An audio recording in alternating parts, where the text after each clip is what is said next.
General Manager Doug Wesley and new head coach Rex Ryan have added some new weapons to their offense with running back LaShawn McCoy and wide receiver Percy Harvin. Both will definitely stir up the waters for their opponents, plus they've kept their much improved defense from last season, which ranked second best in the AFC. But will it be enough for Buffalo to go over the 8.5 wins Vegas has projected for their regular season? Let's take a look at this schedule. All right, they start off with the Colts in Week 1 at home, and yeah, the home field advantage and the crowd will benefit the Bills and keep this game close, but QB Andrew Luck is just too much of a benefactor on offense for me to think that the Bills will be able to take this win.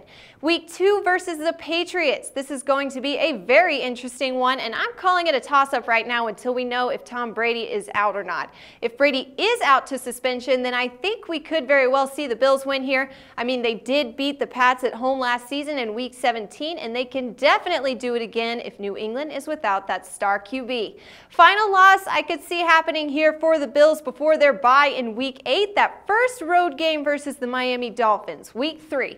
All right, the Dolphins have made the right strides to take the win with their new defensive weaponry and Tannehill at QB. Also, look for this game to be a low-scoring, close affair.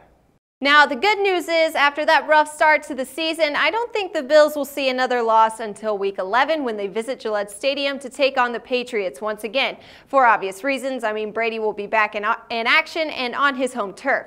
Then Week 12 versus the Chiefs. This is going to be a big game for the Bills, but it's also going to be a big game for Kansas City and their strides towards winning that AFC West title. And the Chiefs will be at Arrowhead for this game, so I'm predicting another low-scoring, close game in this one, but the Chiefs will take the win.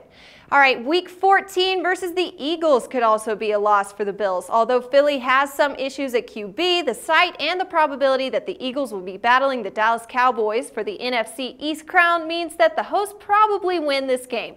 Oh, and speaking of Dallas Cowboys, they'll see the Bills in Week 16, and it's going to be an exciting one. I'm calling a coin flip in this one as well. I mean, the Bills do have home advantage here, and the Cowboys will battle brutal weather on this December 27th meeting. But then again, the Cowboys did well last season versus the Eagles in that kind of weather in Philly, and Tony Romo and his new wide receiver Dez Bryant should perform well and take the win with their divisional crown as the motivation.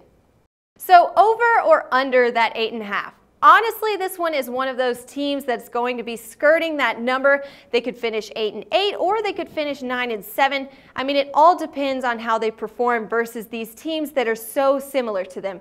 My opinion, I think this is one of those teams you should stay away from betting on season wins totals unless that 8.5 moves up or down. But to leave you guys with a pick, I think the Bills will fall short and go 8 for 8 this season. I'm taking the under here for the Buffalo Bills.